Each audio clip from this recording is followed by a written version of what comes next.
Amigos, muy buenos días, bienvenidos. Esto es Despierta con CDN. Qué gusto y qué placer que nos acompañen como cada mañana. Arrancando esta semana, lunes 27 de junio. Una semana que arranca con múltiples informaciones en el panorama nacional. Sin duda la atención puesta en el conflicto que se suscitó en Santiago con un operativo de la Dirección General de Migración. Nosotros vamos a tener hoy a los protagonistas de este caso para que expliquen qué fue lo que ocurrió.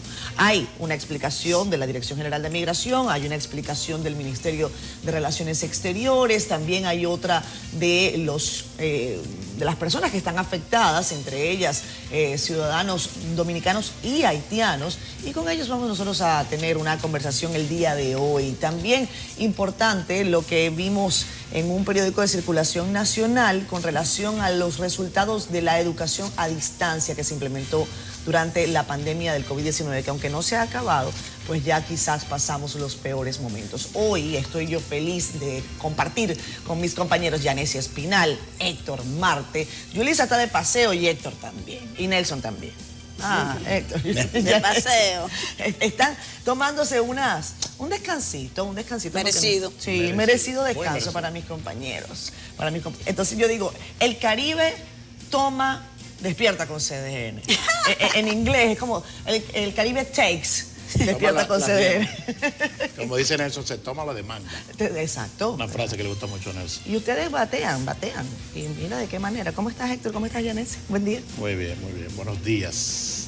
Catherine, Nelson. Catherine, Yanesia. Señora, también se puede. Mira, Nelson lo está viendo seguro, así que hola, Buenos días Nelson. a Nelson, donde esté, y también a Yulisa. Lunes 27, como dice Yulisa, una semana que promete. Hay muchas informaciones, no solamente eso que tú has mencionado, que configura ya de por sí un panorama noticioso muy interesante, sino también que hay muchas cosas durante la semana que también generan expectativas. En el Congreso hay que tener la mirada. Fíjate que la semana pasada estuvo muy movida los predios congresuales, una serie de temas que se están dilucidando por allá. El sábado nosotros publicamos en El Caribe un trabajo firmado por el periodista que cubre La Fuente, Abednego Paulino, resaltando una serie de proyectos que se están dilucidando ahora mismo. Algunos de ellos quizás ya han tenido algún tipo de desenlace, pero tener un elemento en común. Él resaltaba que eran proyectos controversiales y que habían sido casi todos propuestos por el oficialismo. Oficialismo quiere decir o por legisladores del PRM o por el propio gobierno, por el propio Poder Ejecutivo. Eso incluye esa serie de proyectos también que de algún modo afectan o amenazan, hemos interpretado mucho, la libertad de expresión, y se produjo el viernes esa designación de la comisión, el jueves pasado, del presidente de la República, que esperamos que tenga resultado, porque es una comisión que no solamente debería tratar el tema de la ley que debe sustituir la 6132, sino otras leyes que también están relacionadas. También en el plano judicial, el caso Pulpo, que hoy ¿será que hoy otro sí? intento Son continuar 6 ya. caso. Así es Hoy sería la sexta ocasión en la que se intenta que ese tribunal avance en la audiencia preliminar. Preliminar. Nada más la palabra grita ante el oído de cualquiera, preliminar. Y lo Desde largo que diciembre de se ha tomado. 2021, o sea, del pasado diciembre ya se supone que estaba en condiciones el caso de entrar en esa fase, porque ya se había depositado la acusación del Ministerio Público. Así es. Bueno, señores, muy buenos días. Ustedes saben que tenemos que comenzar dándole las gracias a Dios por la oportunidad del reencuentro de cada mañana, del nuevo día, pero sobre todo porque lo hacemos junto a ustedes a través de Despierta con CDN. Y ciertamente, señores, la agenda está muy cargada de información en lo local, pero también a nivel internacional, porque se está desarrollando la cumbre del G7, los 7 países más ricos del mundo, encabezados por Estados Unidos, Canadá, Japón, Alemania, Italia y Francia, están reunidos en Alemania. Bueno, de hecho, debió haber avanzado bastante porque por aquella parte del mundo ya el día está mucho más adelantado. Entonces, este grupo de países ha reconocido el impacto de la crisis y allí se está analizando. Es importante para nosotros esto porque lo que allí se decida nos va a afectar porque la guerra, todo lo que ha ocurrido luego de la invasión de Rusia en Ucrania ha afectado las economías globales y nosotros tenemos mucha dependencia de las grandes economías. Así que hay que poner atención a esto. Pero el pasado viernes también ocurrió un acontecimiento que para mí podría tener impacto aquí y fue el fallo de la Corte Suprema de Estados Unidos anulando un fallo del 1973 sobre el aborto que establecía que era un derecho constitucional. Esta Corte ha decidido que ese no es un derecho constitucional y deja entonces en manos de cada estado la legislación de cómo quiere enfocar y tratar este tema. Creo que eso tendrá aquí un impacto porque ustedes saben que aquí el Código Penal se ha estancado en el Congreso precisamente por este tema. Así que el hecho de que nosotros tenemos una gran vinculación, una gran dependencia de la agenda de los Estados Unidos, yo creo que eso de alguna manera puede impactar en esta iniciativa que se ha estancado por esa razón. Aunque ustedes ven que cada cierto tiempo se busca un pretexto, que es aquello, que lo otro, en realidad lo que ocurre es eso.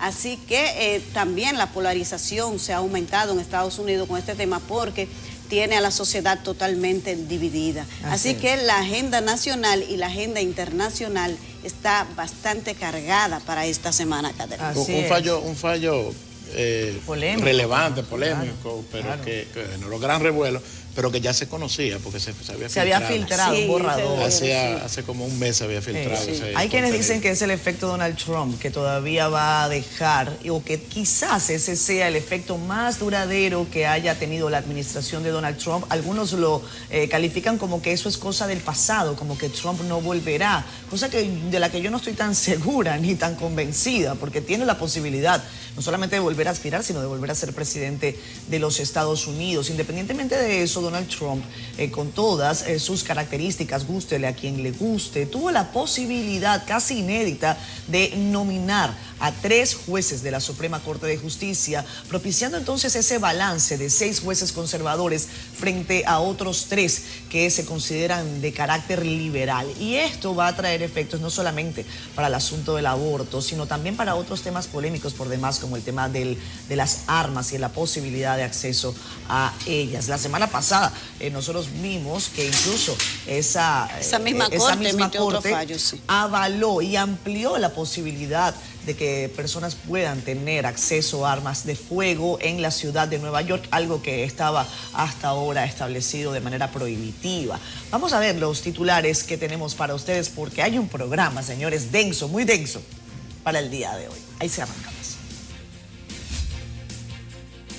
Clases a distancia no habrían mejorado aprendizaje a pesar de la alta inversión pública, según un informe del Banco Mundial.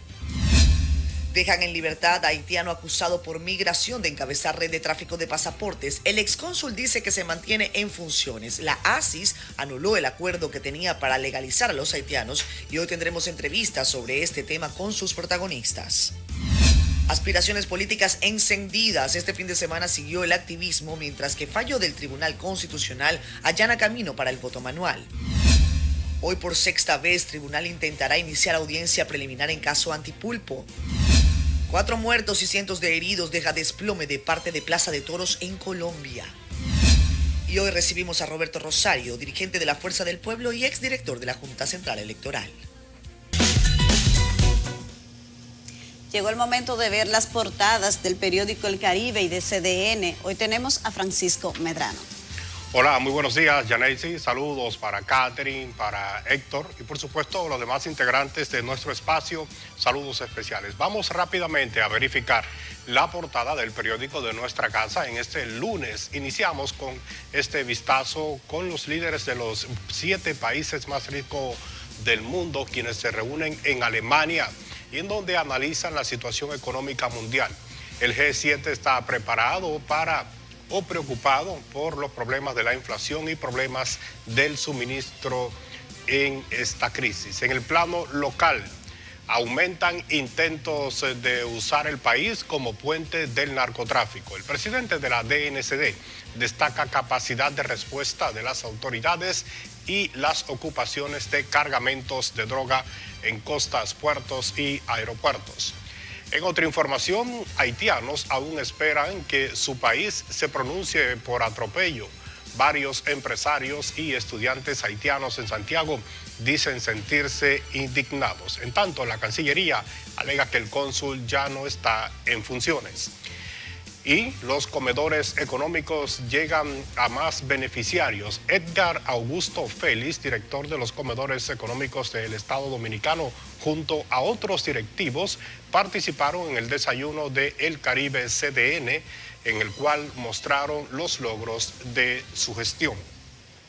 Vamos rápidamente a presentar la contraportada del Caribe en esta mañana con informaciones del mundo de los deportes. Hablamos del Cibao FC, que conquistó la serie regular de la Liga Dominicana de Fútbol. El color naranja ondeó por lo alto en el estadio Félix Sánchez tras el triunfo 2-1 del Cibao FC sobre el Club Atlético de Pantoja. Y les invitamos ahora para que acceda a nuestro portal digital www.cdn.com.do. Aquí usted puede conocer de otras informaciones locales e internacionales como esta. Y es que hay una denuncia del Ministerio de Educación donde alegadamente funciona un entramado de nombramientos que no beneficia a los nombrados.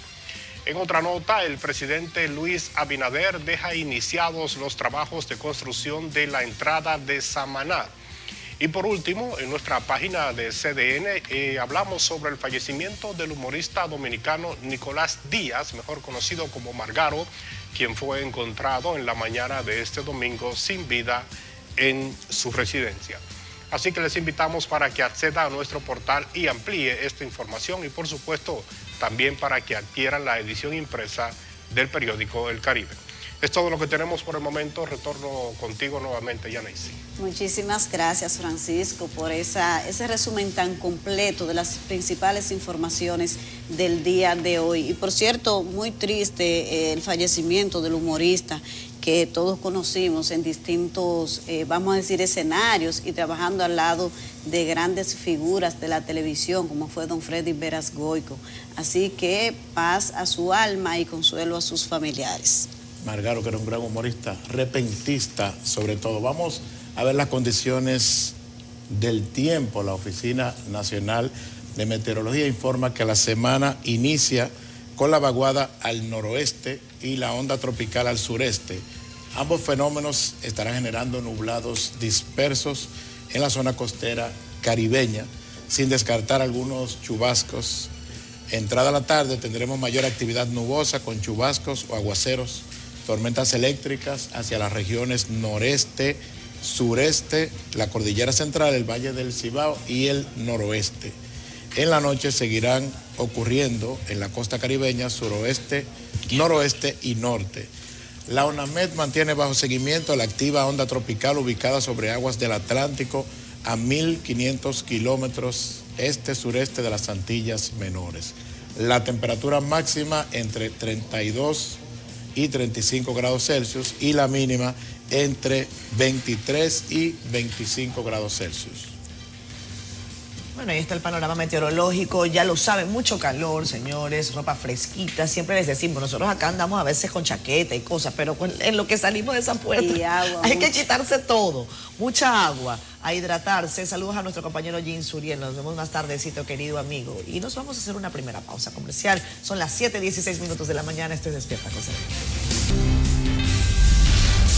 Regresamos con más, esto es Despierta con CDN. A ustedes gracias por el favor de su sintonía. Tal y como les comentábamos al inicio de Despierta con CDN, el operativo que desarrolló la Dirección General de Migración en Santiago, en un restaurante, con nombre en creol, ha generado distintas reacciones. Por supuesto, cada quien tiene su versión. La que tiene el Ministerio de Relaciones Exteriores es que la Cancillería haitiana había confirmado la designación de un nuevo jefe de misión consular en Santiago de los Caballeros. A través de un comunicado, la institución señala que previo a los hechos que acontecieron la noche del pasado viernes, la vecina nación había decidido relevar al ahora saliente cónsul James Jacks y ha indicado que por esa razón él ya no cuenta con autoridad para actuar ante las autoridades dominicanas. La Cancillería precisa que el gobierno dominicano reconoce la labor diplomática y consular realizada por todas las misiones siempre que estén debidamente acreditadas. Parece que el señor Jacks lo habían separado del cargo desde principios de junio, si no me equivoco, desde el 6 de junio. Y lo que ha ocurrido ahora es que él responde, bueno, lo que pasa es que si todavía no han mandado a nadie, yo tengo que permanecer con la dinámica de lo que mis funciones establecen o establecían. Y él habla como hasta de un periodo presidencial. Cuando sale un presidente, pues en lo que llega el otro, aquí hay que organizar la casa.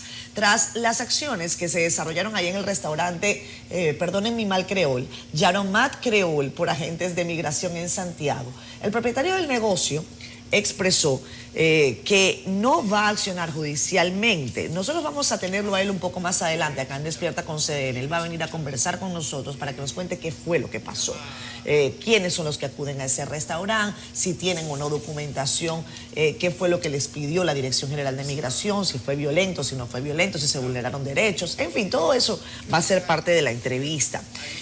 Veamos a continuación esta conversación que sostuvo el ex cónsul haitiano, ¿verdad?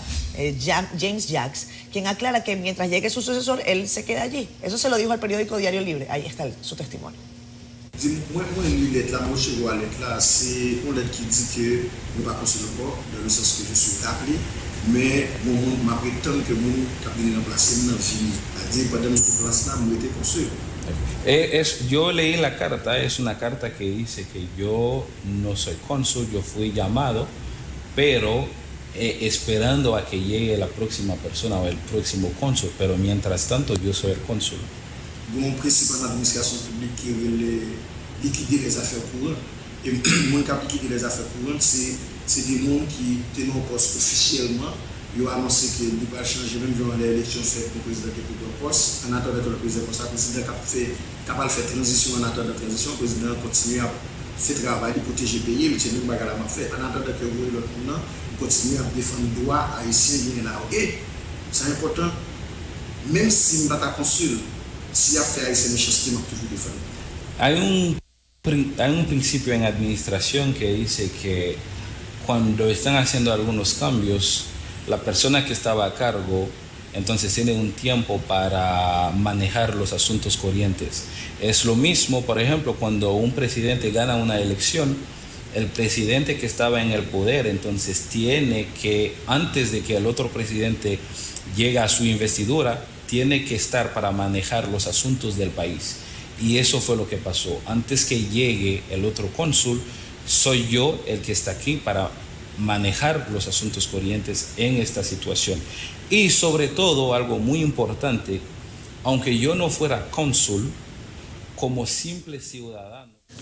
Bueno, ahí está la declaración del excónsul. Es su gobierno el que ha dicho que ya él no tiene función oficial. Esta es su explicación desde el punto de vista administrativo. Probablemente se dilucide en el tiempo lo que allí ocurrió. Pero como quien dice, el palo está dado. Ahí hay personas que fueron detenidas, ahí hay personas que están reclamando y otras que fueron liberadas. Ojo, por cierto, ahí, si yo no me equivoco, el nombre del señor es Nelson Jolivant, un hombre de nacionalidad haitiana que había sido apresado por supuestamente encabezar una red que trafica con personas y con pasaportes. En redes sociales yo vi algunos comentarios que yo no voy a pasar a adjetivar porque no me corresponde, pero hay gente que incluso está diciendo que detrás de esto hay algo mayor, que no es solamente un asunto de visados, no, que eso tiene que ver con un asunto de identificación. En fin, este es el sujeto en cuestión que fue dejado en libertad. Lo ha dicho el vocero del consulado haitiano en Santiago, y se fue puesto en libertad Nelson Jolivant, quien fue acusado de tráfico humano y de documentos en el operativo de la Dirección General de Migración. No encontraron nada en contra de él. Eso, repito, lo comenta el consulado de la vecina nación. Hay que también destacar lo que es el rol de migración, ¿cierto, Yanesi, claro. y Héctor? Para dar un poco de contexto, hace algunas semanas sorprendió que la ASIS, que es la Asociación de Comerciantes e Industriales de Santiago, desarrolló una suerte de acuerdo con nacionales haitianos en los que pretendía legalizarles. Eso, por supuesto, llamó la atención de mucha gente que dijo... Y participó el cónsul que dice que fue con él, que ya no está en función. Ahí está el comunicado que saca la jornada de... Bueno, esto fue el sábado, sí. La ASIS, en donde dicen, bueno, lo que habíamos acordado ya no va. Y ya no va porque las condiciones no están dadas. El individuo en cuestión ya no es cónsul y parece que se ha armado este reperpero.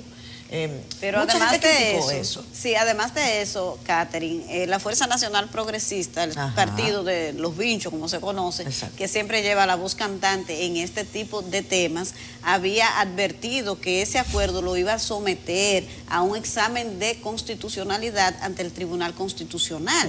Entonces, hoy ese mismo partido ha convocado una rueda de prensa donde ellos dicen que van a explicar qué es lo que ha ocurrido, porque hay una parte del comunicado de la ASIS que establece que supuestamente el gobierno dominicano se ha comprometido como a agilizar, o vamos a decir, a ayudar y a colaborar para dar documentación o facilitar la documentación de trabajadores extranjeros, en este caso de haitianos, porque el argumento que utiliza la institución, la ASIS, es que ellos necesitan más mano de obra y que este acuerdo facilitaría esa posibilidad. Así que lo que habría que ver cuáles son las objeciones a ese punto del comunicado, porque anteriormente ya había dicho el director de la Escuela de Migración, creo que es la escuela, el Instituto de Migración, que el gobierno... Wilfredo Lozano, que tenían en carpetas, se están como afinando los detalles para un posible plan de regularización. Ustedes saben lo que pasó con el proceso anterior y es un tema siempre muy espinoso aquí en el país. O sea que hay un enredo bastante que los días nos irán diciendo qué es lo que ha ocurrido con este tema. Lo que ha ocurrido, sencillamente, pienso yo también, es que una cosa es que usted manifieste como asociación de comerciantes que hay una realidad y es que usted no puede suplir a su sector con mano de obra dominicana y que busque los mecanismos con las autoridades dominicanas para tratar en la medida de lo posible de dar un marco regulatorio, una normativa dentro de la ley dominicana, a que sea usted el que haga un acuerdo para que esas personas estén en un estatus legal en el país. Eso, por supuesto, generó ruido, tal y como dice Yanesi, no solamente los Vinchos, sino otras personas que se mostraron preocupadas porque no es esta institución migración. Ahora, que en migración pueden haber tapones también, es cierto, eso también hay que verlo. Siempre va a haber interés de un lado o de otro de empantanar el proceso según los intereses, porque recuerden que detrás de todo esto también hay un asunto económico. Mientras se tenga a mano de obra irregular o en estatus de irregularidad, no necesariamente se cumplen con todos los conceptos que establece la ley desde el punto de vista laboral, y eso es grave. Se abusa de esa situación y hay intereses que están llamados precisamente a boicotear cualquier plan de arreglo o normalización de estatus migratorio que no tiene nada que ver con situación de naturalización, ni mucho menos, Héctor. Bueno, pero ya la ASIS ha dicho en el documento que tú mencionas que el acuerdo queda ya sin efecto jurídico por esta situación que se ha presentado, además, básicamente porque se firmó con una autoridad que en este momento ya no ejerce su cargo, no está cumpliendo esa función. Tú decías al principio, pasando a otro tema, mencionabas el informe del Banco Mundial sobre las clases virtuales. Esto es lo que se dio en el mundo entero, no solamente aquí. Y dice el informe, que se titula 2 años después, salvando a una generación. En este informe se evalúa la efectividad de la educación a distancia durante la pandemia y se revela que el uso del material disminuyó con el tiempo y la proporción de estudiantes de primaria que miró programas de televisión de educación a distancia fue del 52% en noviembre del 2020, pero descendió al 25% antes de abril de 2021. Además, se expresa que el tiempo dedicado a tal actividad en abril de 2021 equivalió a entre el 10 y el 12% de la duración total del programa. Como ustedes saben, los gobiernos de todo el mundo diseñaron e implementaron diferentes estrategias para mitigar las pérdidas de aprendizaje y escolarización causadas por el cierre de las escuelas durante la pandemia. Y la República Dominicana, o sea, en el caso nuestro, se diseñó la estrategia Educación para Todos, preservando la salud. Bueno, Héctor, la verdad es que ese tema de la educación a distancia, que sabemos que fue una medida que se tomó, vamos a decir, de emergencia, nadie estaba preparado para dar respuesta, para que los hogares se convirtieran en centros educativos. Eso es una verdad, como un sol, se podría decir. Pero también hay críticas que yo creo que son válidas. Las sospechas que yo particularmente podíamos tener sobre este tema, este informe del Banco Mundial, lo único que ha hecho es confirmarla. Particularmente nunca tuve esa creencia que nos quisieron hacer, como que lo asumiéramos en principio, que si bien, como ya he dicho, había que apoyarlo porque no quedó otra alternativa cuando el mundo cerró, cuando vino la pandemia. Las autoridades educativas de aquí y de cualquier otra parte del mundo lo que hicieron fue sacar de abajo, como se dice popularmente. Sin embargo, yo creo que aquí en el país eso se extendió bastante, El año escolar, no este, sino el otro, se generó una clase a distancia cuando veíamos que en otros países ya los niños podían ir a la escuela y aquí, sin embargo, no se hizo. Y sin embargo, también me parece contradictorio.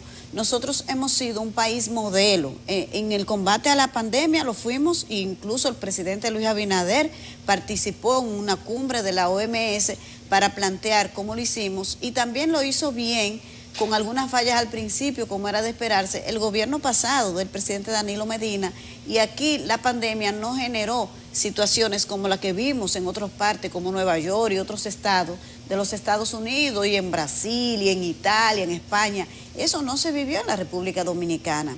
Sin embargo, esos países que tuvieron una situación mucho más complicada en materia de salud, optaron por enviar sus hijos a la escuela, a recibir el pan de la enseñanza de manera presencial como Dios manda. Sin embargo, aquí nos tomamos todo el año 2020-2021 para implementar un modelo totalmente a distancia cuando pudimos hacerlo de otra manera. Yo creo que esta crítica es válida y se asumió incluso en algún momento, porque el que tiene hijos sabe lo que se vivió en esta etapa. Vimos que hasta se le quiso acusar a los padres que estaban exigiendo el regreso de los niños a clase, que no querían quedarse con sus hijos en la casa. ¡Qué barbaridad! Una forma irresponsable de enfocar un problema que es real y que aquí, como repito, pudo haberse hecho de una manera distinta. Incluso cuando se hacía el mapeo, cuando usted hace el mapeo de cómo estaba el brote de la pandemia en la mayoría de las provincias, nunca hubo brotes importantes. Entonces, si los brotes más grandes estaban en el Distrito Nacional, en Santiago, en la provincia de Santo Domingo, ¿por qué los niños de Pedernales tenían que recibir clases en su casa cuando podían ir a la escuela? Entonces, hay que reconocer que se hizo un esfuerzo para que el año escolar no se perdiera, que se hizo un gran esfuerzo, pero también hubo una falta de visión para que la educación no sufriera tanto, como ya los reportes de todos los organismos lo han ido diciendo, no solamente en la República Dominicana, sino en América Latina. Fue el más reciente que vimos de la UNICEF y ahora vemos este nuevo informe del Banco Mundial con relación a lo que ocurrió aquí. Así que yo creo que podemos ser más responsables y que esta experiencia nos sirva, que no todo es publicidad y decir que tenemos un modelo exportable, que otros países lo están imitando, porque eso nunca fue cierto. Bueno, el informe detallado se publicó hace exactamente 4 días. Es un informe del Banco Mundial en donde también participa UNICEF, en donde también participan otras organizaciones internacionales. Son 170 páginas que yo creo que vale la pena revisar al detalle, porque si bien es cierto que República Dominicana presentó estos resultados que no son alentadores, pero que se sabían desde un principio, iba la pandemia a generar un efecto silencioso, pero que era ruidoso para los padres, silencioso para el que no tiene niños, pero ruidoso para los padres que sabían que no necesariamente con la educación virtual a distancia, con cuadernillos, se iba a tener el mismo alcance, sobre todo porque, y en esto este informe es muy específico, las autoridades no tienen necesariamente mecanismos para poder apoyar al estudiante en su casa, más allá que la distribución del material. ¿Cómo se sabe que el niño está precisamente atendiendo a la instrucción del docente? ¿Cómo se sabe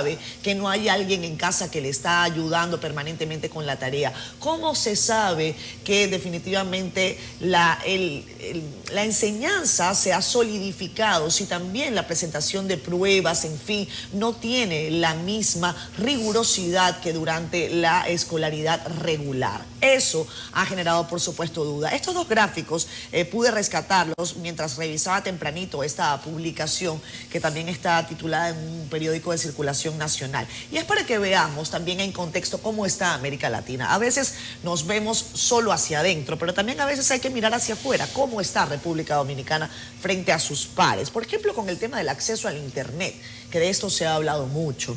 Vean en dónde está posicionada República Dominicana. Es el quinto país con peor acceso a Internet de América Latina, al menos de los países que ha consultado este informe. El primero resulta Panamá con 42% de acceso a Internet, le sigue Colombia con 38%, después 34%. Veamos el primer gráfico, muchachos, el que me muestra la listica completa, que es la figura 3. Que dice acceso a Internet en América Latina, los países seleccionados por porcentaje en este último año disponible. Allí República Dominicana, ahí está. República Dominicana es el quinto país con, bueno, el más deficiente acceso a Internet, solamente 21% es el que se muestra. Es una elaboración de Barrón Rodríguez, elaborada al año 2021. En cuanto a la asistencia, República Dominicana, según esto, y eso es algo positivo que hay que destacar, ha recuperado casi en su totalidad la asistencia a clases, 97% o casi 97%, que es el promedio de América Latina, es lo que se ha logrado, y eso también hay que destacarlo. República Dominicana no era de los países con mayor asistencia antes de la pandemia, sí lo era quizás Chile, sí lo era Costa Rica, pero no era el caso de la República Dominicana. Es notable, por ejemplo, lo que ha logrado hacer Guyana, que tenía antes de la pandemia 64% de asistencia a clases y que ahora, después de la pandemia, ha logrado incorporar casi al 97% a las aulas. ¿Cuál es la alternativa? ¿Qué está diciendo el Banco Mundial? Entre otras cosas, ¿qué hay que reforzar? ¿Y cómo se refuerza? Entre otras cosas, dice este estudio que hay programas para recuperación de la escolaridad y de los conocimientos. Y cita un programa que hay gente a la que esta administración a lo mejor le huele mal, pero es la jornada de tanda extendida. Ese mecanismo está allí.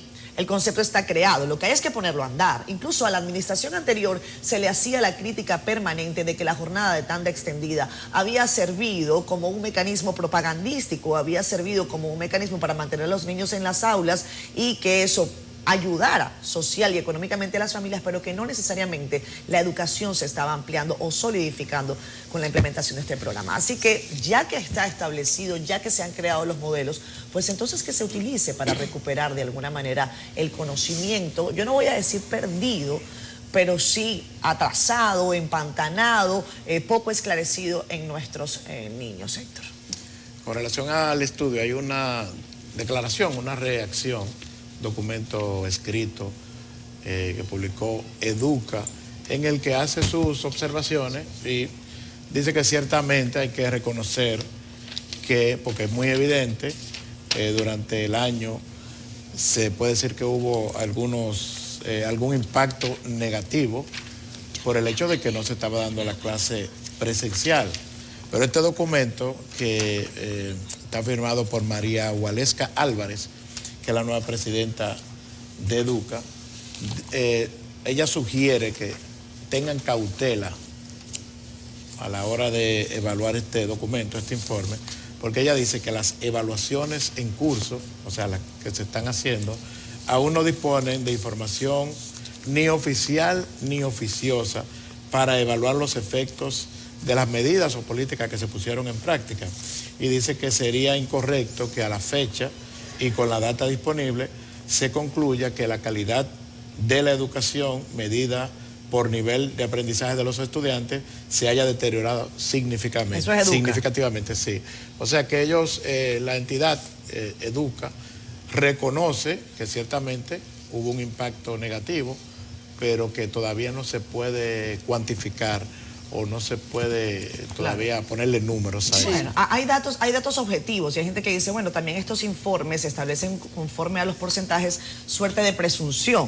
Por ejemplo, ¿qué dice? Que el promedio de horas de estudio durante la educación a distancia bajó para todo el mundo, que los padres informaron que el 47% de secundaria y 66% de los estudiantes dedicaron en promedio menos de 3 horas por día al estudio. Es una ecuación simple. A menor cantidad de horas de estudio, menor aprendizaje. Por supuesto que tendrán que venir los estudios, análisis, pero eso es un dato real, puro y duro, Yanis. Así es, señores. Y hablando de educación y la forma quizás que la educación se volvió un tema político realmente, y siempre lo ha sido, porque es una de las grandes preocupaciones.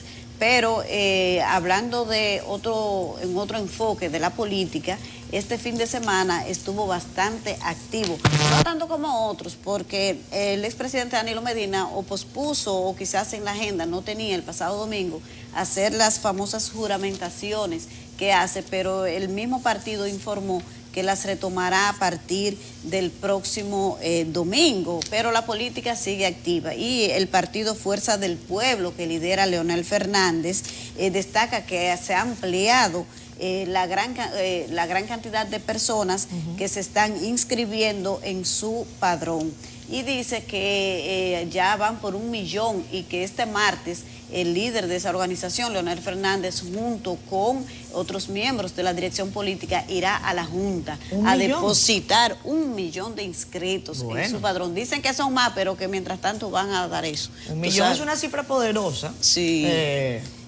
Entonces también el expresidente tuvo varias actividades de juramentación de ex PRMistas, del PRD también en Santo Domingo Este, especialmente en La Victoria y San Luis, y también representantes del sector privado. También, pero Leonel no fue el único que tuvo actividades el fin de semana. La semana pasada decíamos que en qué momento nos despertamos en 2023. O sea, que nosotros nos acostamos a dormir y de repente estamos en 2023. Aquí estamos en campaña pura y dura, Yanesi. Definitivamente. Aquí está la Fuerza del Pueblo diciendo que lleva 1 millón. Por otra parte está el PRM en La Romana, ¿cierto, Nelson? Es un acto reeleccionista, básicamente. Otro acto reeleccionista. Sí. Vamos a ver lo que pasó con el PRM. No le vamos a dar mucho tiempo a los políticos acá, porque todavía no estamos en campaña. Entonces, si la Junta no lo puede regular, lo regulamos nosotros. Ahí está el PRM. Mira, ahí está Carolina Mejía, por supuesto, como secretaria general del partido. 7,000 reunieron en un acto reeleccionista en La Romana, dicen ellos, el pasado fin de semana, creo que fue ayer. Ajá. Sí, que Más Cambio, dice, que se llama el movimiento. Ah, sí, claro, pero es un acto reeleccionista finalmente. Bueno, claro, pero si dice Más Cambio que reeleccionista, eso está clarísimo. Ahí no hay mucho más no hay más cuentas que sacar. Sí. En fin, el PRM reunido en La Romana y por otra parte, el PLD que todavía está disperso, ¿verdad? Sí, Abel Martínez tuvo una actividad con los maestros, encabezado por Eduardo Hidalgo, que es el presidente de la Asociación Dominicana de Profesores. El sector magisterial está ahí con Eduardo Hidalgo apoyando a Abel Martínez. Pero yo vi una actividad importantísima con Margarita Cedeño de profesores. Ah, no, ese fue el otro fin de semana. Ese fue la semana pasada. Sí. Hay varios profesores, varios gremios, varios grupos políticos. En fin, el PLD está disperso.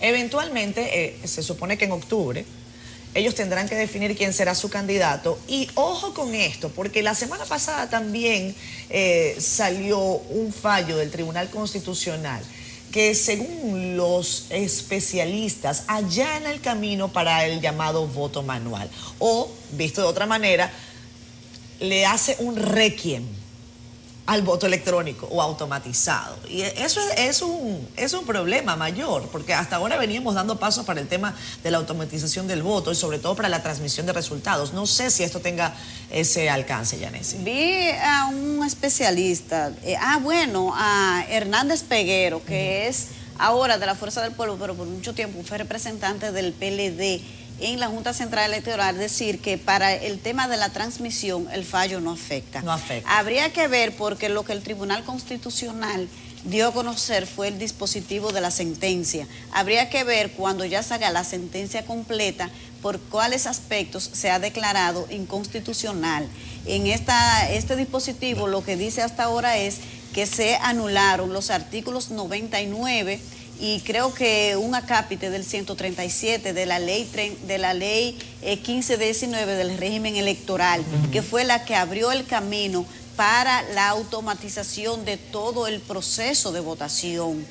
Cabe destacar que probablemente no es lo mismo, porque hasta ahora se había hecho el tema de la transmisión de los resultados. Exacto. Y la Junta Central Electoral ya ha puesto en manos de los partidos políticos, antes de este fallo, una propuesta de discusión para voto y conteo manual del proceso de votación. Pero transmisión automatizada. La transmisión será automatizada y antes se había hecho y no había generado ningún tipo de inconvenientes. Lo importante es que este trauma que generó el voto electrónico aquí en el país, el Tribunal Constitucional hasta ahora le ha cerrado la puerta, y probablemente si más adelante tiene que intentarse, pues requerirá un mayor nivel de responsabilidad que con el que se hizo para las elecciones municipales del 2020.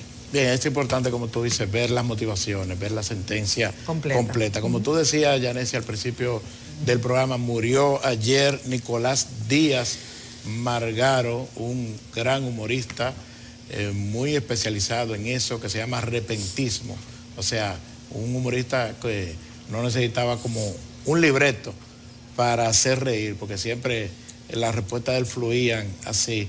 Estamos en el Libertador de Herrera, ya está el compañero D'Angelo Reed, ahí en ese sector donde residía Nicolás Díaz Margaro. Buen día, adelante, D'Angelo. Buenos días, muchísimas gracias. Hoy nos encontramos aquí en el sector El Libertador de Herrera. Estoy justamente frente a la casa donde residía el ex humorista Nicolás Díaz, mejor conocido como Margaro. Como ya todos ustedes saben, fue encontrado muerto aquí en su residencia la madrugada de este domingo, y de inmediato los vecinos llamaron al sistema 911, donde recogieron su cuerpo sin vida y se dio a conocer la lamentable información. Margaro fue un personaje, un comediante repentista que se desarrolló en distintos escenarios de los principales programas de diversión aquí en la República Dominicana. Trabajó al lado de don Freddy Verasgoico, Cooking Victoria, en el Show del Mediodía, muchos programas, fue bien reconocido, y hoy el pueblo dominicano les rinde homenaje y lamenta el fallecimiento de este destacado hombre que fue reconocido en vida por su humildad y la sencillez con la que se manejaba. Es lo que podemos constatar aquí entre los vecinos, quienes nos han estado diciendo la manera como él se manejaba y su sencillez y su humildad. ¿Cómo era Margaro? ¿Cómo tú lo recuerdas? Bueno, Margaro, cuando vino aquí, alrededor de 5 o 6 años, era una persona muy honesta, muy humilde con la persona que conocía, compartía lo que tenía con todos nosotros, y en realidad nos ha dejado un dolor aquí en el barrio, porque todos lo queríamos o lo queremos, y nos sentimos un poco tristes por el fallecimiento de él. Sí, muy, muy triste todo esto. Mi amigo, ¿cómo usted lo llegó a tratar a Margaro? ¿Cómo tú lo recuerdas? Margaro y yo éramos muy amigos y él siempre desayunaba ahí en ese negocio. Él fue una persona muy buena con el pueblo. Por lo menos él no se siente más triste porque fue una ave fue una persona muy inocente y trató a todo el mundo bien por aquí, por el sitio. Donde quiera que estaba, compartía con todo el mundo. Si tenía algo, se lo daba a uno. Uno lamenta mucho esas cosas porque son cosas que pasan de este mundo. Y así lo trató todo el mundo aquí donde él se desayuna también, que tú puedes ir para que le diga el hombre cómo fue Margaro. Margaro fue una persona muy decente y muy bien, trató muy bien la gente. Y lamentamos lamentablemente la muerte de Margaro, todo el mundo. Así como ustedes están escuchando, es el mismo sentir en todo este sector, en los alrededores, todo el que cruza, el que mira y sabe que ahí vivía Nicolás, mejor conocido como Margaro en el mundo del entretenimiento, y es la situación que se vive actualmente aquí. Sus restos están siendo velados en la funeraria Blandino de aquí del sector de Herrera, según nos han informado, y más adelante nosotros estaremos llevándoles más informaciones acerca de lo que sería su sepelio ya, la parte final donde descansarían finalmente sus restos. Mientras tanto, es toda la información que tenemos por el momento. Recordarles a ustedes mantener la sintonía con su programa Despierta con CDN. Vamos a una pausa, pero de inmediato regresamos. Decía Catherine al principio del programa que sin duda una de las noticias más relevantes fue lo ocurrido el viernes en la noche, por las implicaciones que ha tenido, por el impacto sin duda que tiene y que habrá de tener ese hecho que ocurrió en el restaurante Laromate Creole. Tenemos aquí como invitados a los propietarios del restaurante que nos van a dar su versión de los hechos. Ellos son Carl Saintoiri y su socio Jonathan Solano, quien fue apresado durante ese operativo de migración. Buenos días y bienvenidos. Buenos días. Cuéntenos qué fue lo que ocurrió.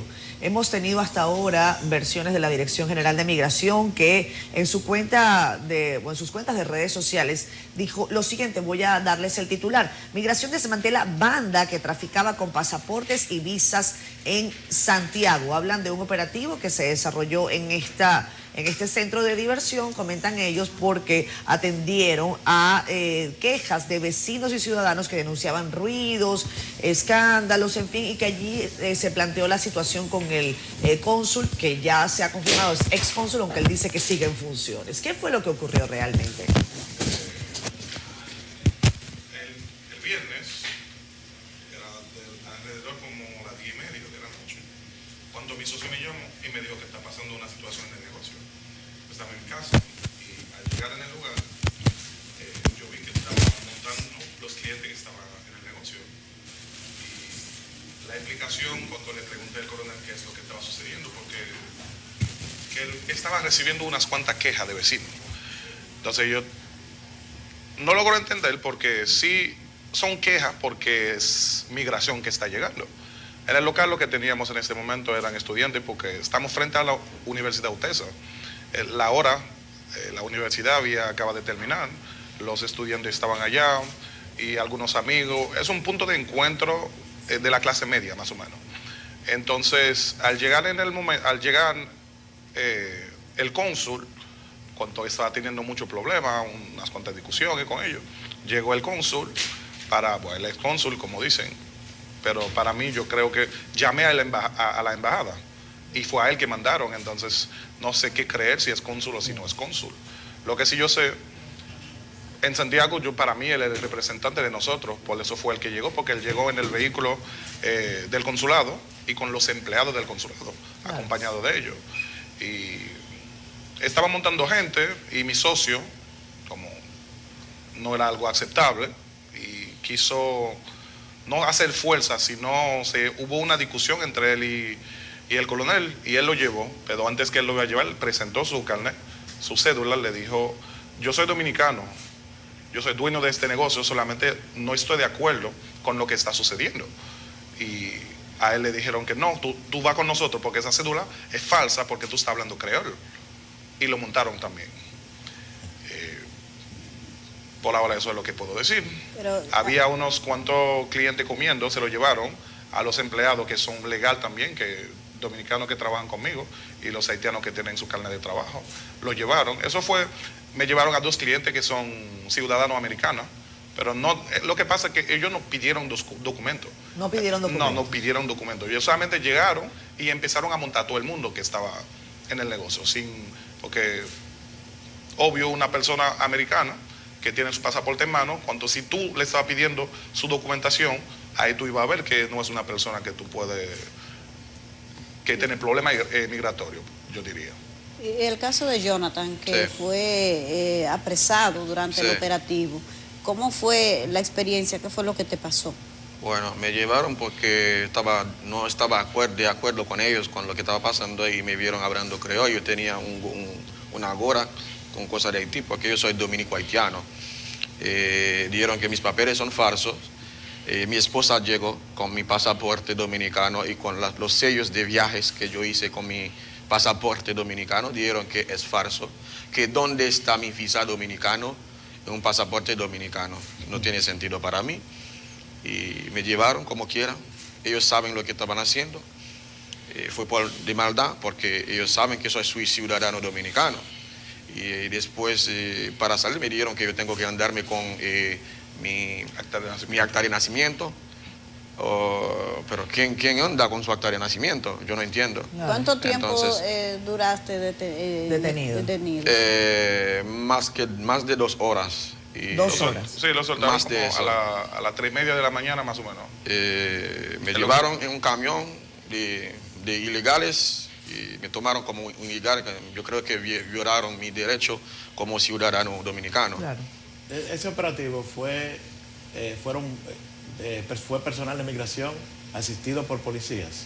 Fue el coronel, yo creo que el nombre es José Luis Rodríguez. Era quien encabezaba el operativo. Exacto.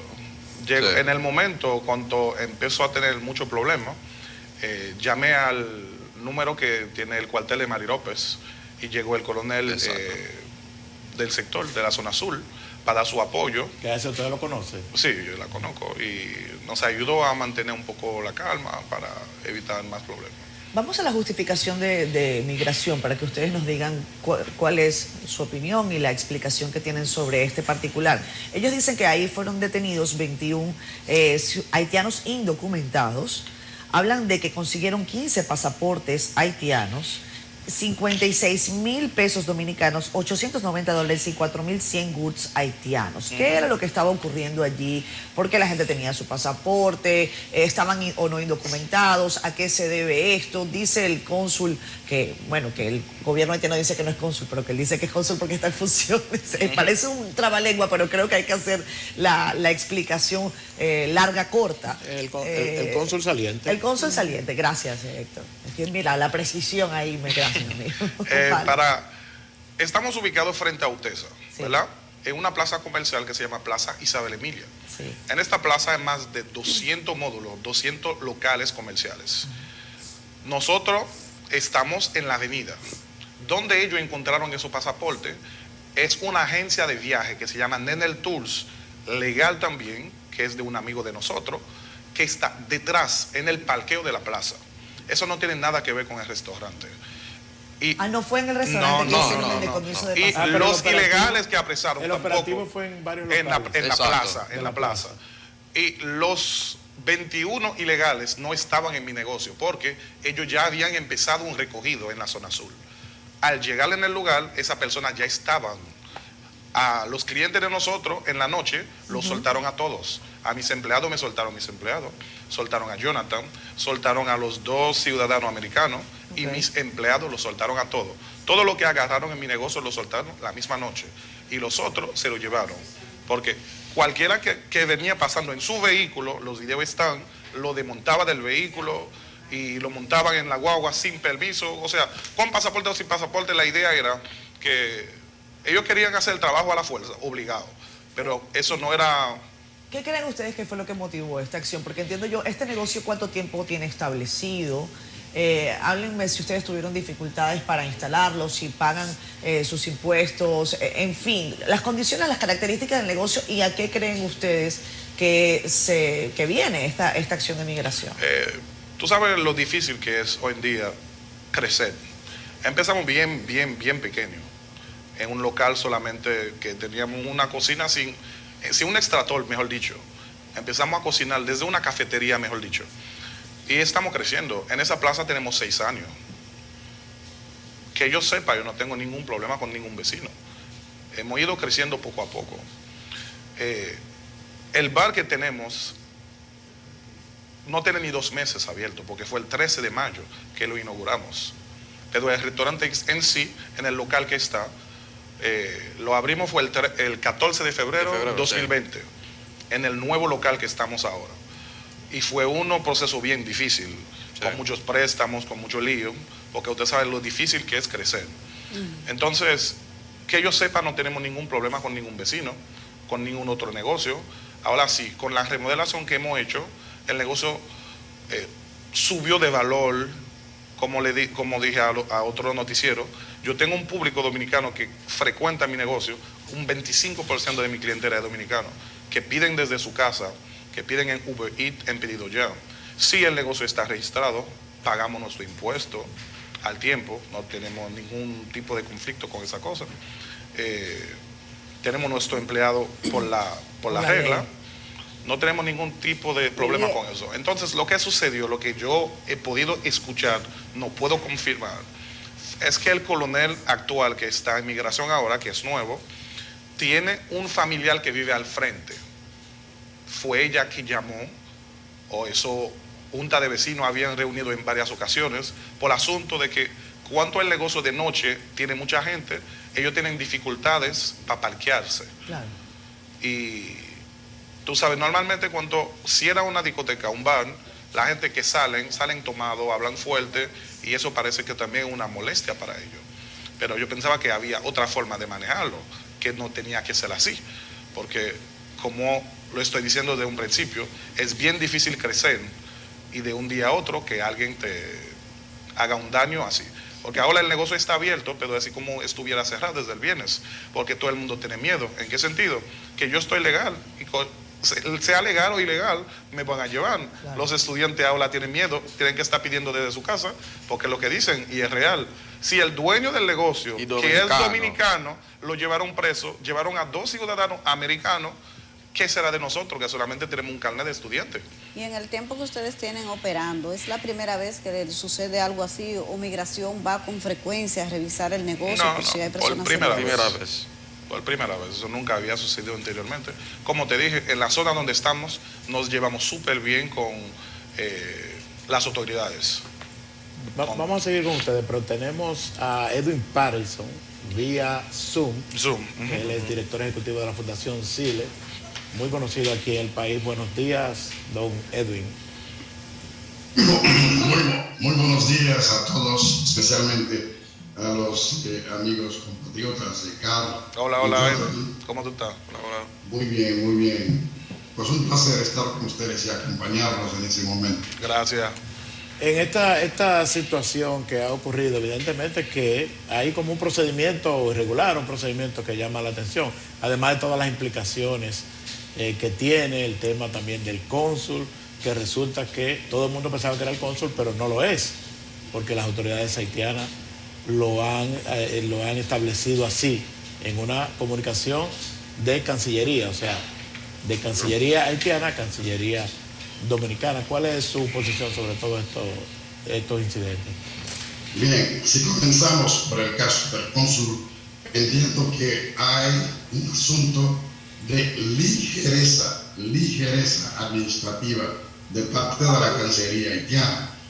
Usted llama a regreso a un funcionario que es jefe de misión, pero en la misma carta se precisa que él se queda hasta llegar su sustituto. Así que si se queda en calidad de responsable de la misión para asegurar la continuidad para asegurar, digamos, los servicios del consulado. Y en este caso fue llamado para auxiliar la comunidad haitiana, auxiliar a los jóvenes emprendedores que tienen sus restaurantes. Entonces, hasta ahí está bien el hecho de que él haya acudido al lugar. Podemos cuestionar, perdonen la voz, porque parece que tomo un frío, pero podemos cuestionar algunos, digamos, temas protocolares en la forma de actuar del mismo cónsul en el escenario. Pero, sin embargo, en cuanto a su papel de representante, principal representante de Haití en Santiago, hasta la fecha de hoy, no se le puede cuestionar. Todavía la Cancillería haitiana no ha nombrado un nuevo cónsul y la misma carta precisa que él se queda hasta la llegada del sustituto. Además de eso, se acostumbra en la administración pública este tipo de situaciones en el sentido de que el responsable saliente asegura los asuntos corrientes del consulado. Entonces, por tal razón, la responsabilidad de esa confusión lo tiene la Cancillería haitiana. Si todavía no estaba listo para llamar de regreso, entonces tenían que esperar, porque tanto para el cónsul saliente hay una situación embarazosa a nivel interno con los demás empleados y demás funcionarios consulares y a nivel externo, por lo cual ya tenemos, digamos, ese debate alrededor de su papel. Por otro lado, con relación a la operación de la Dirección General de Migración, el Código Penal Dominicano, desde el artículo 174 hasta el 178, tiene previsiones legales que impide ese tipo de acciones, digamos, fuera de los procedimientos legales. Para un cateo, porque es un cateo que se hizo, la Dirección General de Migración debió tener una autorización especial que se debe de procurar ante el Ministerio Público y a través de un juez. Eso no se hizo. Y ha creado también preocupaciones y confusiones de parte de los dueños del restaurante, de parte de los clientes y de parte del cuerpo consular haitiano que llegó en el lugar. Entonces, tenemos que apoyar a las autoridades en el trabajo de control migratorio. La Fundación Zile estamos para apoyar a las autoridades, pero al mismo tiempo jugamos un rol, digamos, de promotor del diálogo entre la comunidad y las autoridades. En este caso es lamentable, hay que admitir, hay que decirlo, que ese operativo pues se hizo fuera de los procedimientos legales previsto por la jurisprudencia de la República Dominicana. Además, entiendo que son casos que se han repetido, porque tuvimos recientemente el caso de Ciudad Juan Bosch, donde lo hemos visto todos, agentes de migración trepando balcones para violar el domicilio privado de ciudadanos haitianos. También tuvimos en noviembre del año pasado los casos que se han dado en los hospitales. Me parece que tal como lo habíamos recomendado cuando surgió el asunto de Ciudad Juan Bosch, que tenemos que promover un diálogo sobre migración en la República Dominicana, y lo hemos recomendado en las conclusiones de nuestro informe sobre el caso de Ciudad Juan Bosch. Ahora es un nuevo caso que hace mucho ruido. Eso confirma que hay algo que anda mal. Hay algo que anda mal y tenemos que corregirlo.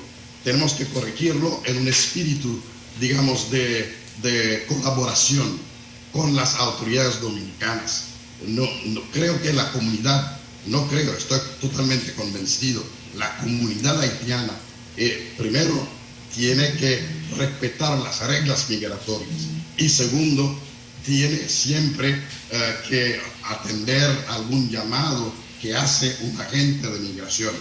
Pero migración está llamada también a actuar siempre de acuerdo a los procedimientos legales. Y en este caso tenemos que admitir que hacer un cateo a las 11 o a las 10 de la noche, a la hora que se dio, después de las 6 de la tarde, es totalmente violatorio a lo previsto por las leyes dominicanas. Señor Paraíso, yo voy a salirme un poco del tema, porque la semana pasada también llamó la atención una información que surgió gracias al testimonio que habría dado un ciudadano dominicano detenido por la policía haitiana y que formaría parte de las llamadas bandas que tienen definitivamente a la vecina nación pasando un momento de gravísima dificultad. A mí me gustaría tener su opinión sobre si usted como fundación ha recibido algún informe que identifique que dominicanos estarían actuando o interviniendo en bandas de la vecina nación. Eso no tiene que ver con el tema de hoy, pero vale la pena que ya que usted está acá hoy se lo preguntemos. Sí, bueno, tal como ya el país conoce la noticia, a través del interrogatorio que se le hizo al llamado alias Molae, no me acuerdo ahora su verdadero nombre, sí, que ya estuvo implicado en un secuestro en la República Dominicana en el 2013. De acuerdo a ese interrogatorio, él mismo dijo que hay dominicanos en otras gangas haitianas. Por lo cual también habíamos recomendado, porque estamos justamente para esto, tratar de que nos entendamos mejor, mantener siempre el diálogo abierto. Hemos recomendado que la cúpula de inteligencia de la isla, tanto los servicios de inteligencia de Haití y República Dominicana, tengan algún encuentro, una sesión de trabajo para intercambiar información, para acordar, convenir de algún plan de acción conjunto. Señor Sillier, voy a precisarle una vez más la pregunta. Conocemos el testimonio de este ciudadano a la policía haitiana, pero la pregunta hacia usted es si desde su fundación ustedes han tenido denuncias o si tienen conocimiento sobre ciudadanos dominicanos participando activamente en bandas de la vecina nación. No, la fundación directamente no, pero sin embargo en los medios de comunicación haitianos hay programas interactivos que son muy populares, sí, por la mañana. Se ha dicho eso. Hay personas que han llamado, pero son informaciones que no podemos dar por ciertas. Okay. Tenemos que hacer la investigación y nosotros, la fundación no tiene los medios. Entonces, tienen que ser los servicios de inteligencia de ambos países de manera... ¿Y usted cree que los servicios de inteligencia de la vecina nación puedan colaborar con las autoridades dominicanas? Digo, bajo la situación en la que se encuentra la vecina nación, donde la inestabilidad se ha vuelto la orden del día. No, es que ya hay una colaboración.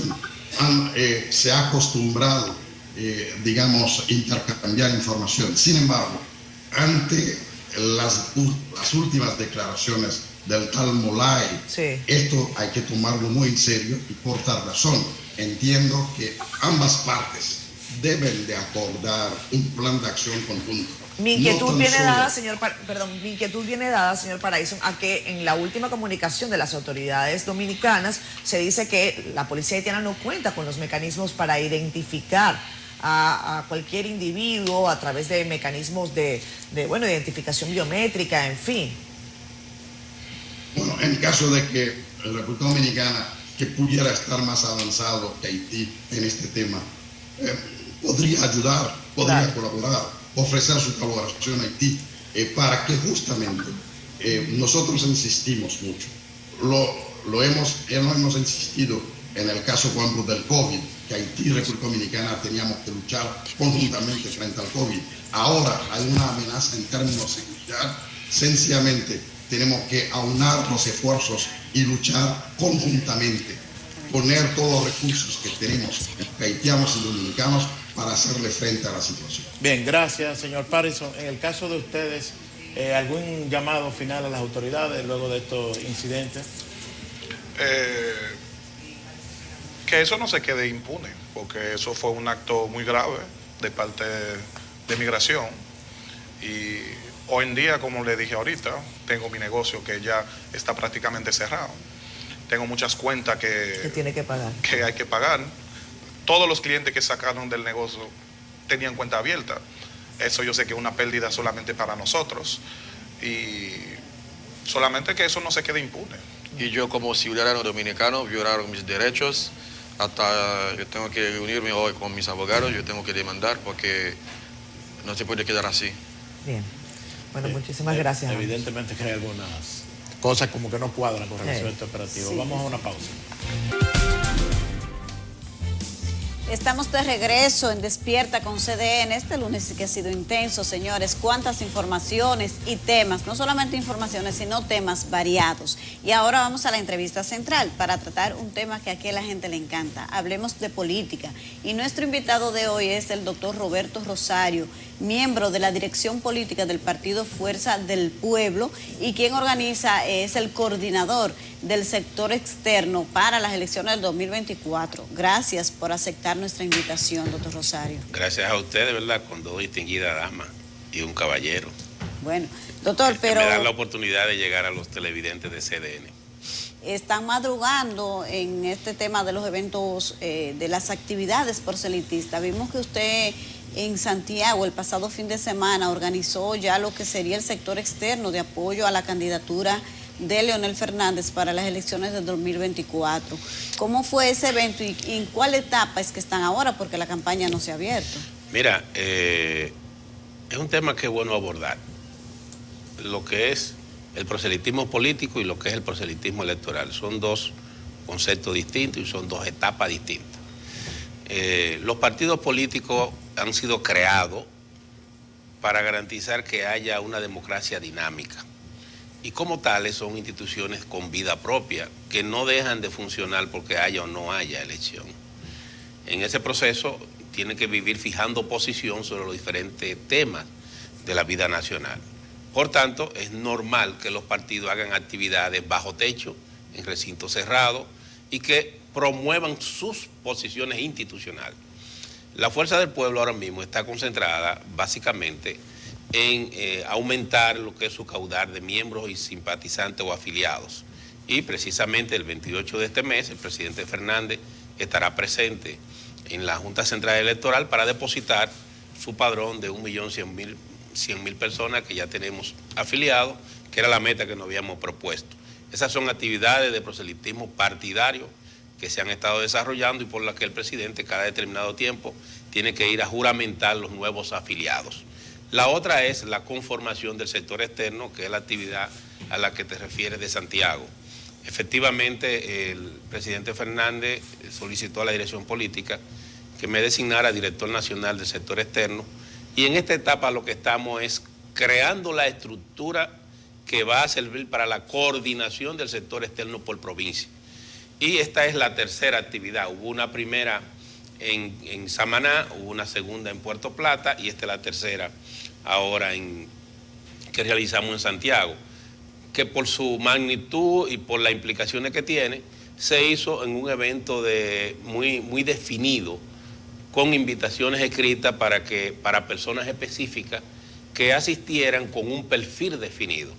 Ese perfil era que tuviesen cierto nivel de influencia social, económica y política en la ciudad de Santiago. Y gracias a Dios logramos en esa actividad tener un éxito total, no solamente por la presencia de una cantidad importante de empresarios, comerciantes, profesionales liberales y personas comprometidas ya con la causa del presidente Fernández, sino también con el discurso del presidente Fernández. El presidente Fernández tuvo una conferencia sobre el contexto de la economía global y local. Y precisamente en ese contexto, el presidente Fernández sostiene que una de las grandes debilidades que tiene el actual gobierno es que tienden a exagerar lo que son sus logros, si es que eso se pueden definir como tal, o lo que son las políticas que aplica ante cada una de las problemáticas que tenemos. Se refirió muy específicamente al tema que tiene que ver con la seguridad alimentaria y se refirió al tema de la seguridad. En todas las encuestas que nosotros hemos recibido o que hemos visto, la sociedad de Santiago lo que más le preocupa es la seguridad. Está en primer plano, incluso está más alto que la inflación, el tema de la seguridad en Santiago. Y por eso es normal que el presidente Fernández tuviera que referirse al tema de la seguridad. Y uno de los temas que planteaba en esa conferencia es que definitivamente el gobierno no pega una con el tema de seguridad, que más bien lo que vive es en una actitud de allante y movimiento constante. Planteaba el presidente Fernández, por ejemplo, que ellos llegaron primero con el plan Giuliani. El plan Giuliani que le garantizaba que en un periodo de 3 meses la inseguridad iba a disminuir en casi un 50% y que a más tardar en 2 años ese tema iba a estar resuelto. Lo abandonaron, después vinieron con un suramericano. No le funcionó ese plan tampoco, después vinieron con un español. Y ante el fracaso del español metieron los tanques en los barrios y los helicópteros y la gente, y ahora mismo no hay ni tanque, ni helicóptero, ni Giuliani, ni español, ni nada, y estamos en la misma situación. Pero ¿cómo podría asumir la población un discurso tan crítico hacia el tema de la inseguridad de figuras que ya han pasado por el gobierno, como el caso del expresidente Leonel Fernández y todo su equipo, y el tema siempre ha sido un problema? Bueno, es que el problema de seguridad es un tema global y local. Sin embargo, si tú comparas los niveles de inseguridad que hay ahora con lo que había antes, te darás cuenta en los gobiernos de Leonel Fernández que la diferencia es abismal. Porque el tema de la seguridad no tiene que ver exclusivamente, como lo ha creído este gobierno, con una policía moderna o no moderna. El tema policial dentro de la seguridad es simplemente un aspecto de la seguridad. Es, digamos, el instrumento que sirve para desarrollar política de prevención y además de eso es el brazo ejecutor, digamos, en este caso debiera serlo, del Ministerio Público, para garantizar el sometimiento de aquellos que violen la ley. Sin embargo, aquí todo se cree que se resuelve con militares, con tanquetas y con helicópteros. Y no hay una política diseñada para garantizar que haya. En el caso nuestro, nosotros sí aplicamos una, que fue el plan de seguridad segura, de ciudad segura, que se llevó a cabo y tuvo sus efectos. Pero como aquí no existe en la República Dominicana y esa falla no es exclusiva del gobierno de Luis Abinader, yo creo que de alguna manera de una gran parte de los gobiernos, y es que no se le da continuidad a lo que se hace bien. Cuando se llega al Estado, no importa que se esté haciendo bien una cosa, hay que echarlo abajo. Y todo el que está ahí es malo y nada sirve. Es más, por eso era que el presidente decía, hoy lo destaca un medio en primera plana, que los PRMistas tienen el complejo de botero, porque para ellos todo es gordo y todo es grande. Por ejemplo, ellos dicen, por primera vez en la historia hemos llegado y ha ocurrido esto, por primera vez ya resolvimos todo el problema de desempleo. No, mi hermano, usted lo que hizo fue que con unos empleos de poca calidad ha logrado acercarse, que tampoco no lo ha resuelto totalmente, a los niveles de desempleo del 19, que eran altos. O sea, no es que no hay desempleo, es que usted se está acercando al 19, pero en el 19 había mucho desempleo. Entonces usted no ha resuelto el problema de desempleo. Sí, pero ellos se disparan diciendo, excúseme, que esto es lo último. Mira, yo estoy convencido que el gobierno de Luis Abinader cree que estamos en el año 1492 y que ellos son Colón y que nosotros somos los aborígenes, que llegaron y a partir de ahora nada de lo que había funcionaba. Qué bueno que usted está acá con nosotros hoy, porque el pasado viernes parece que esa se ha convertido en una dinámica. Los últimos viernes han sido particularmente noticiosos, Héctor, y lo hemos compartido acá en Despierta con CDN, que parece que antes la dinámica informativa arrancaba alta el lunes y iba bajando. Ahora parece que es inverso.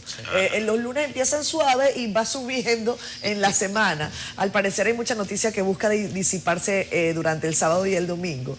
Y el Tribunal Constitucional emitió un fallo en donde se declara inconstitucionalidad para el voto automatizado o para la progresividad del voto automatizado. Eso, bueno, ha fallado a una solicitud de Nancy Rodríguez, quien también pertenece a la Fuerza del Pueblo. Nos gustaría tener su opinión una vez que usted fue presidente de la Junta Central Electoral y que puso en gran medida una dinámica interesante con relación a la automatización del voto.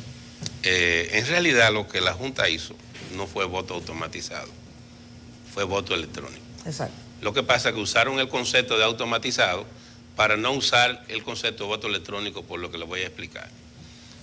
En ese momento nosotros dijimos que en la República Dominicana el voto electrónico es inconstitucional. Y se le explicó, se le dijo, porque la Constitución dice que el voto es personal directo y secreto. Y ocurre que en los sistemas electrónicos siempre hay forma de establecer una trazabilidad del voto y por tanto la secretía del voto siempre estará en riesgo. En adición a eso, no es directo, porque usted vota y es un algoritmo que el voto, cuando usted poncha la pantalla, es la que redirige el voto y ejecuta el voto. Entonces no es directo, es indirecto. Entonces, varios países, que es el caso de Alemania, el caso de Holanda, sus órganos supremos constitucionales han dictado sentencias estableciendo eso. En este caso, la sentencia que ha emitido el Tribunal Constitucional no llega a ese nivel de interpretación de Alemania ni a nivel de interpretación de Holanda, pero es bueno que ustedes sepan que en el mundo entero el voto electrónico va siendo desplazado porque no genera suficiente confianza y está siendo sustituido por lo que le llaman la cultura del lápiz y el papel. Es decir, que el ciudadano vote con su lápiz y el papel. Mira, en la República Dominicana, quizá Héctor puede saber eso más que ustedes, no por edad, ¿verdad? Ustedes son un poco más jóvenes y no te sientas mal, Héctor. Pero en la República Dominicana a la gente le gusta ver su boleta. Le gusta verla. Hay gente hasta que dura un rato mirándola. Antes la gente se tiraba fotos con su boleta, ya no puede porque se prohibieron las cámaras. O sea, hay una cultura de cómo votar y funciona bien, es rápido y fluido. El único elemento que tiene dificultad aquí es el conteo. Y por eso yo desarrollé una propuesta de escrutinio automatizado, que es diferente a voto electrónico, que consiste solamente en automatizar la parte que tiene que ver con el conteo y la transmisión y respetar lo que establece la Constitución y respetar, además de eso, la cultura de votación del dominicano. Yo creo que fue correcta la decisión del Tribunal Constitucional y creo que fue muy incorrecto. No alcanza y fue muy incorrecto de quienes presidían la Junta en ese momento y fueron miembros, haber establecido algo inconstitucional. La pregunta es, y lo comentábamos... Porque es bueno que se sepa que mediante ese sistema inconstitucional fue que se hizo lo que se le hizo a Leonel Fernández en las primarias del 2019. Y al parecer por eso también... Porque es bueno que tú sepas que ese voto nada más sirvió para eso.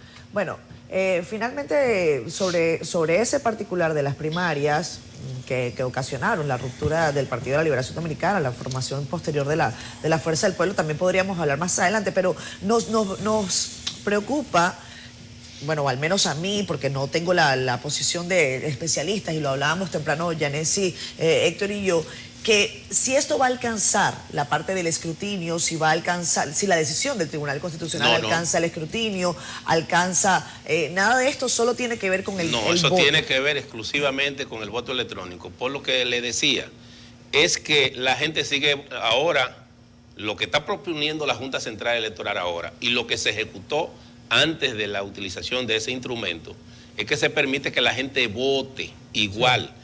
Por tanto, como no se está afectando la forma de votación de la gente, esta decisión del Constitucional no tiene por qué incidir, porque no trata ese tema. Ya, los mecanismos que se utilicen para el escrutinio, es decir, para el conteo, la transmisión y la divulgación de los resultados, son otros aspectos de carácter técnico que la Junta perfectamente puede definir.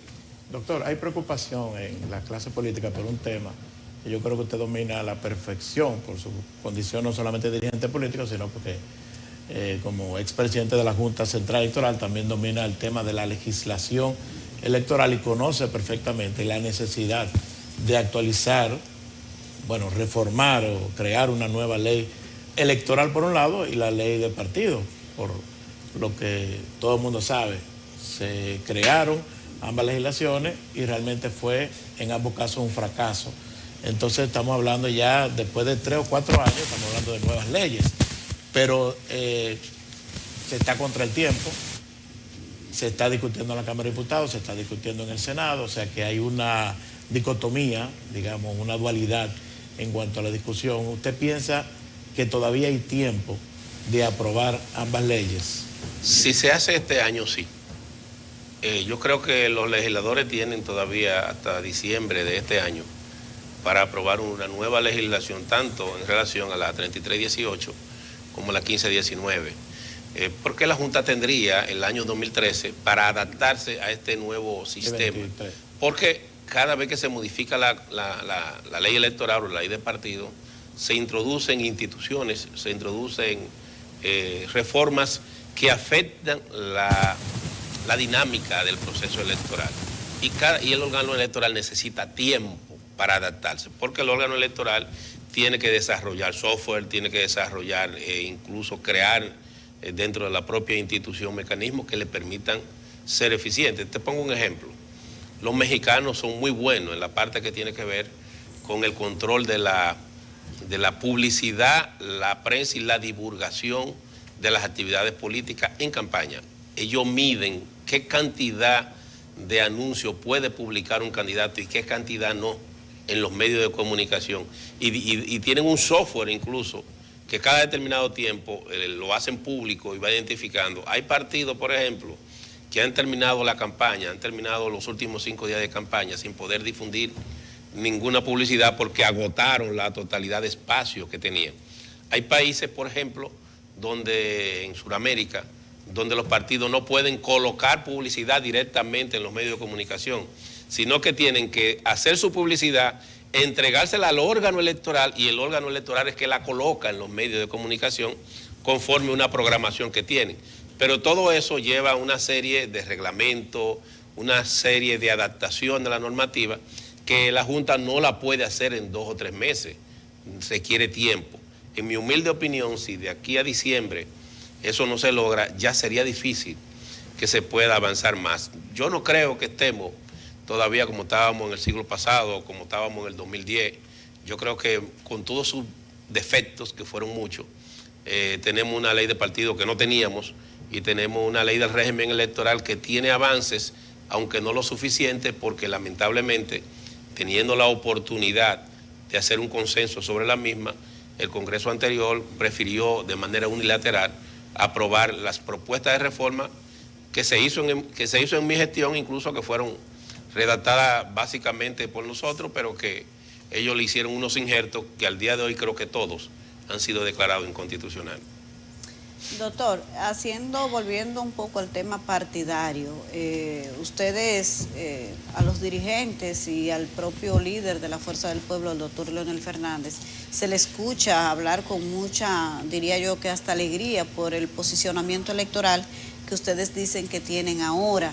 Sin embargo, ese comentario siempre es acompañado de que ciertamente se reconoce el buen posicionamiento electoral del expresidente Fernández de cara al 2024, pero que no ocurre lo mismo con la organización política, que ustedes estarían muy atrás y que eso podría representar un reto que quizás no le conduzca a un éxito como ustedes lo están previendo para las elecciones venideras. ¿Cuál es la realidad y cómo ustedes perciben y están enfrentando esta situación?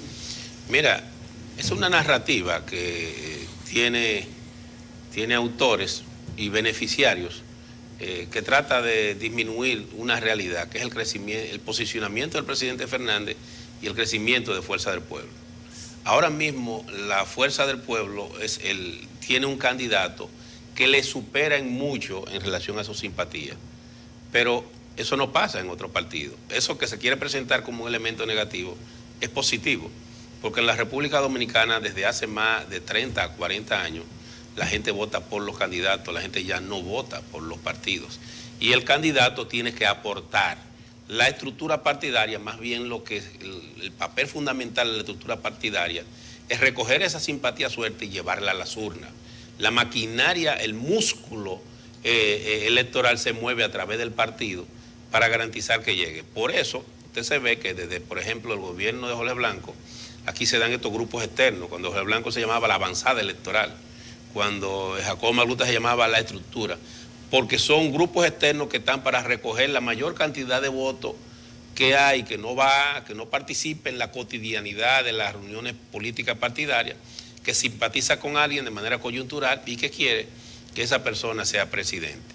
¿Cuál es la realidad? Mira, en las encuestas que nosotros tenemos al día de hoy, el presidente Fernández hace aproximadamente como un mes que recibimos una, nos daba a nosotros que el presidente Fernández estaba cómodamente establecido en un 36%, solo por debajo de Luis Abinader, que tiene un 38%. Y de partido a partido, en esa encuesta nosotros estamos por encima del Partido de la Liberación Dominicana.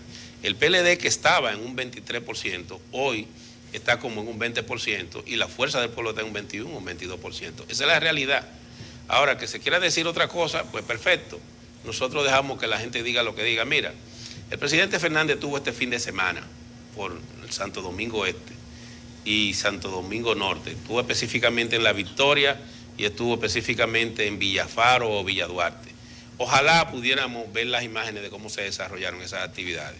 Fueron actividades que se realizaron a propósito de presentar la juramentación de dirigentes del Partido Revolucionario Moderno, del propio PLD, del PRD, que estaban ingresando a la Fuerza del Pueblo. Ahí estamos viendo las imágenes. ¿Por qué tanta gente está pasando a formar de la Fuerza del Pueblo? ¿Cómo se explica que a 2 años de gobierno haya personas que estén abandonando al partido de gobierno para ir a la oposición, que lo único que le puede dar es esperanza? Eso ocurre porque hay un proceso de desafección del gobierno del Partido Revolucionario Moderno, pero un proceso acelerado de desafección, porque la gente se siente engañada, porque la gente está convencida que de alguna manera no se ha cumplido con las promesas que se hacen. Y a 2 años de gobierno, cuando los líderes del gobierno van a los pueblos, lo que van es con más promesas. Y ocurre que el presidente Abinader, que está en campaña para reelegirse, no ha entendido que el que gobierna no hace promesas. El que gobierna tiene que llevarle realizaciones a la gente. Para usted reelegirse tiene que hacer un buen gobierno, tiene que tener resultados. Para usted conseguir gente que le apoye, usted no puede ir a darle la mano y decirle, mira, yo dentro de tal año tengo que hacer esto, porque le van a decir, no, mi hermano, usted preside, hágalo ahora. Y ya no, esa excusa de que es culpa de los gobiernos de Leonel o que es culpa de los gobiernos de Danilo, esa excusa no tiene sentido. Ya tienen 2 años gobernando, ya no estamos aquí en pandemia. Hay un rebrote del COVID, pero hay una vida normal, ya están funcionando los comercios, ya están funcionando las empresas, ya todas las actividades tradicionales del pueblo dominicano se desarrollan, yo diría que en un estado previo a la pandemia, como estábamos el 18 o antes. Por tanto, ya el gobierno debe de dejar de ver la crisis que tuvo que enfrentar como una desgracia, y debió verla como una oportunidad. El presidente Fernández, cuando gobernó, administró muchas crisis. Desde todo el periodo del 2004 hasta el 2012 fueron situaciones graves. El presidente Fernández recibió aquí el dólar en 60 y pico y en menos de 4 meses lo bajó a 20 y pico. El presidente Fernández recibiendo en 147 dólares el galón de gasolina, la vendía más barato que ahora. Dicen que hizo un acuerdo Petrocaribe. Bueno, el problema es que este presidente lo que ha promovido es un acuerdo con Panamá y Costa Rica, porque él no busca también lo que buscó el presidente Fernández, lo que buscó Zelaya en su momento y lo que buscaron algunos de los gobernantes. Lo que pasa es que ya no hay petróleo en Venezuela. No. La industria está acabada, Roberto. No, pero él tiene que buscar. Es mentira que la industria petrolera está No, lo que te quiero decir es que el presidente lo que tiene que buscar es aliados que le permitan enfrentarla. Por ejemplo, él se reunió con el presidente de Argentina. Él debió buscar con Argentina acuerdos. Argentina es uno de los principales productores de cereales y granos en América del Sur. Debió buscar acuerdos que le permitieran, por ejemplo, establecer políticas bilaterales. Quizás se está haciendo, no se ha anunciado. ¿Y cuándo lo va a anunciar? ¿Cuando termine el gobierno? Doctor Roberto Rosario, gracias por participar. Siempre con buenos análisis en nuestro programa en Despierta con CDN. Gracias a ustedes, un placer para mí. Feliz día. Nosotros vamos a una pausa comercial y ya regresamos con más contenido. Como siempre, tenemos a nuestro querido amigo Diego Sosa, arrancando la semana con análisis financieros y sobre inversiones. Diego está en Alemania, pero desde acá te mandamos nuestro abrazo caluroso y cariñoso. Diego, ¿cómo estás? Muy buenos días por allá. Ya veo que estás con Yanesi y con Héctor ahí, así que bastante bien acompañada, como siempre. Muy bien acompañada, muy bien acompañada. Y no vayan a decir los otros que no están hoy, que está bien acompañada. No, yo no me quejo, al contrario. Estos son unos compañeros de oro que tenemos acá en el Caribe y en CDN, porque ya esto, mira, es que esto es lo mismo, nosotros somos la misma gente. Siempre es bueno variar, así por eso traje este tema hoy de las inversiones, porque hay que ver qué hacer en este tiempo de crisis con las inversiones. Cuando uno tiene un dinerito por ahí guardado, ¿qué puede hacer con él? Y voy a entrar inmediatamente en Adelante, adelante. Sí, porque sé que no me queda mucho tiempo. Te queda, el programa es tuyo. Lo que de aquí a que concluya, tú tienes, 8 minutos para hablar del tema. Desmenúcelo, pues. Bueno, pensé que a lo menos 5 teníamos que terminar. Adelante. Pero está bien, ok. 8 minutos es suficiente, así que voy con más calma. Veremos un par de informaciones generales que nos van a llevar a decidir cómo vamos a invertir nuestro dinero. Primero, los bonos del Tesoro de Estados Unidos alcanzaron su rendimiento más alto en la última década. Eso quiere decir que el gobierno de Estados Unidos está teniendo que pedir prestado a más dinero, o sea, ha tenido que pagar más dinero, unos intereses más altos por su deuda. ¿Qué va a pasar con la República Dominicana? Va a tender a hacer lo mismo. Desde que salgamos a buscar dinero nuevo, nos va a costar más. Por lo tanto, ya nosotros tenemos que estar viendo que los intereses en la República Dominicana, a lo que es las personas, tienen que estar subiendo también.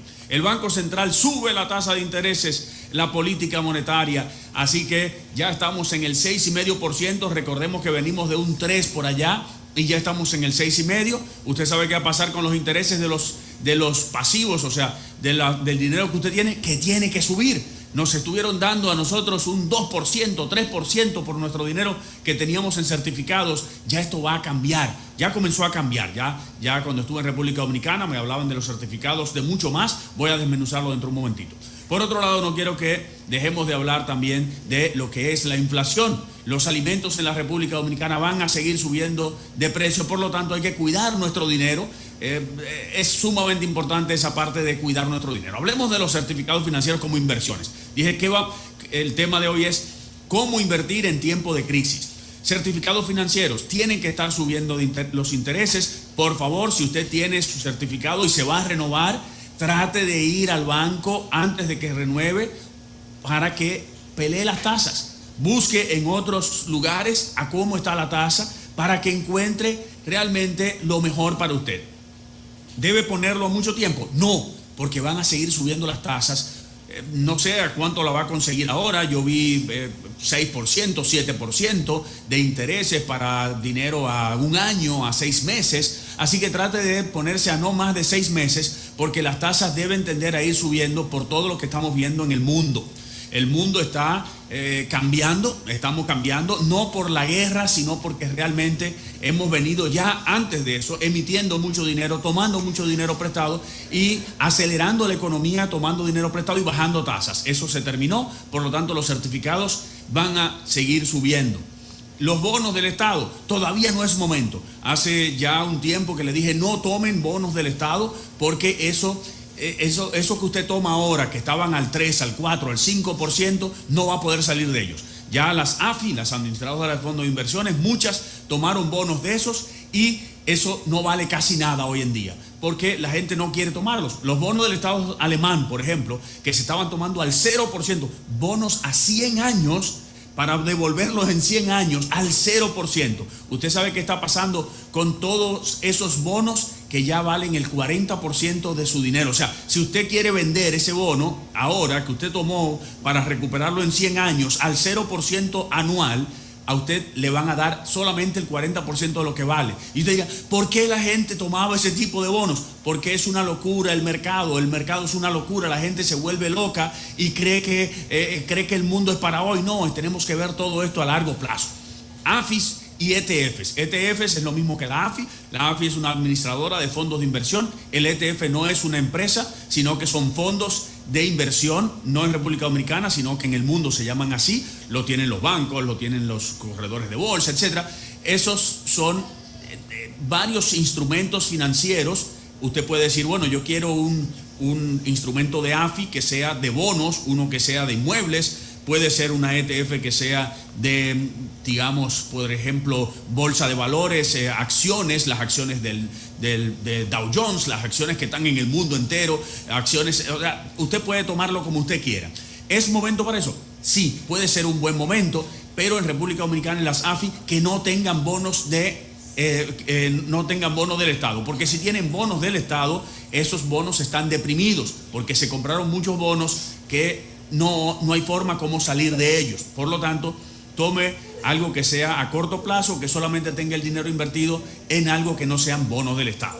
Negocios no son inversiones. Mucha gente me dice, voy a invertir en negocios. No, un negocio es un riesgo. Claro, hay inversiones que son riesgo, pero los negocios no son inversiones. Podemos hablar otro día de negocios, pero eso no son inversiones. Acciones. En República Dominicana ya va a salir la primera compañía con acciones en el mercado, etcétera. Muy interesante, pero si está en el mercado internacional y a través del mercado internacional usted puede comprar acciones de empresas. Es un momento bastante bueno. Las acciones han bajado, por ejemplo, si nos vamos a la bolsa de Estados Unidos, han bajado las que están en el Dow Jones cerca del 25%. Se espera un rebote. Realmente las crisis, salvo la crisis del 2020 que fue por la pandemia, que fue algo extraordinario, en esa crisis solamente rebotaron a los 37%, normalmente rebotan al 50% de su valor. Por lo tanto, tenemos tiempo todavía para entrar en acciones, pero si alguien quiere comprar acciones es un buen momento para ir comprando por el momento. Criptomonedas, hablamos la semana pasada, no son inversiones, es especulación.